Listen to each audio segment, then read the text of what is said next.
you would put it under a salt and sugar solution. It would extract the water and then wash that off and then marinate it or smoke it, whichever you would choose. Using flavours like tarragon obviously will enhance the flavour. As well. Dill, tarragon, chervil, salt, chervil, parsley, loads of different things. Fennel seeds. Yeah, fennel seeds, loads of aromats, coriander seeds, star anise, curing things, beetroot. Yeah, liquid's working well. So you can infuse all those in the salt. Yeah, infusing things. I mean, salt for me is probably the first thing that I just grab. Like you have a piece of meat or a piece of fish. First thing to do is season the food. Really. I'm not saying that that's great. The doctor here has told us all the good things and bad things about it, but moderation, including moderation. Everything's been in moderation.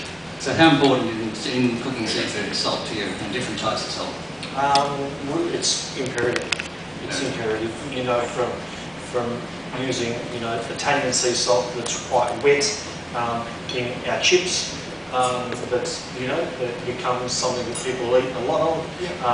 To fine salt into our seafood or our fish, and then finishing salts like the black salts and the fluted sales and the salad grease. That's right. So that's where I'm at with it, and I tend to not use a blanket salt, so I use different things for different purposes. And offer different salts to season. That's right. Okay. And Scott, when I showed Scott the list of salts on the table today, he sort of went, yep, got that. Salt's very close to my heart. As I said, it's a fundamental thing in cooking. I normally go for protein and then a fistful of salt. Just season gently. We use probably, we've only got 12, 14, 15 different salts, all for different uses. Obviously, sodium's the base, and then depending on where it is from the world, whether it's a sea salt, whether it's from the mountains, or a flavoured salt or a smoked salt, it just imparts flavour in a very, very special way. So we use basically different salts for different things. Some at the start of the cooking process, some to preserve, like the gravlax today, obviously. Salt was, I think, very important before there was any sort of refrigeration, just to preserve food and to keep things going longer. So that's where that sort of whole base of, gravlax and things comes through. And then we use it in dry cures, wet cures, brines, finishing salts, infused salts, and starting salts. Tarragon salt. Tarragon salt here will just show you how easy it is. And Maurice probably going to be quicker with a knife than most of us. I get quick with a knife on occasions, but it's often better with my fingers at the end of them. So it's basically a simple thing. Basically chop up the tarragon and just crush it in with salt and mix it around, let it infuse. And I think I'll be delivering out plates of these salts onto the table for you to try as well.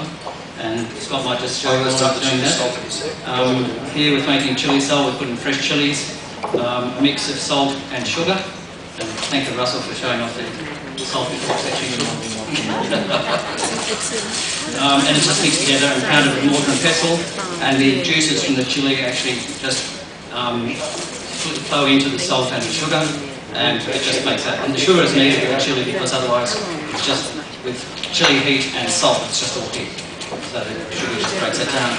All the recipes here today are actually all in the book, including the infused salts. So there's all the recipes there. So there we go. Now Scott, you're talking about seasoning meat. There's lots of different theories on cooking meat as to when you actually season. Is it long before you're cooking or just as you're going? Not really at all. It depends what we're doing, but normally if we get a steak on order or if we get meat on order, we season just before we start to cook it. If you season too early, then it draws the moisture out of the meat and it can dry it out just a little bit too much. So we just season just as we're starting. I season twice. I season when we cook the meat and then I season when we finish the meat as well. So normally if I carve the meat too, well then I use a different salt, maybe a fluted salt, and we'll just finish with the sodium on top. Just get that sort of that kick on the top. Salt becomes a feature of the dish. A feature. And look, I mean, salt's like fat too. Fat's flavour and salt's flavour. And they're two important things. They're not necessarily good for you, but I think everything in moderation is, enjoyable. So fantastic. Well, with salt certainly means something, just a matter of how much you use. Well, exactly. And we're talking, Russell, Peter, who've just been talking about salt. His next thing, and sort of just brought it up, is actually fat. So he's actually going to And so moving study from of salts into the what's fat happening. and muscle. Here we go, little plug for the next book. That's a marvellous thing. I always love people that say they're vegetarian and they go out and eat yum cha, seafood yum cha, because usually the flavouring is higher in really good yum cha. It's actually a little bit of pork fat. Yeah. So, but anyway, we're on salt. That's it. Anyway, salt, chili salt, very, very simple. Get sidetracked. So it's very simple. Yeah, that's what we've done. And Maurice on the side, All done. just chopped up, simple Chopped there. up, rubbed it in through your hands, so you release the natural oils of the actual herbs. Sort of very imperative you just leave all the flavour on the board, put it into the salt, rub it in, and really get the natural oil of the herb. Now, there's something like that where she'd sort of like rush on the fish or rub on to or finish with and stuff. Yeah, I mean, just using it appropriately for what you're using. I'm not a huge salt eater. I don't gorge on salt, and I don't over-season. Our guests at the restaurant are not huge fans of lots of salt. They tend to complain when the fish is over-salted, or even just a little bit too much. So we let a lot of our guests do the finishing at the table. And so they finish themselves, like the doctor was saying earlier, which is probably what actually remove 80% of the sodium from your diet just by finishing it in. And I find that the guests tend to finish it off themselves anyway. Well, they do. It becomes a little bit of a natural thing, doesn't it? It becomes a bit of a habit. It's like, especially with older people, if you look at them, the first thing that they do when a meal arrives in front of them is reach for the salt and the pepper, and haven't even tried it. It's really interesting. I grew up with, my father was 55 when I was born, so it was like a double generational shift.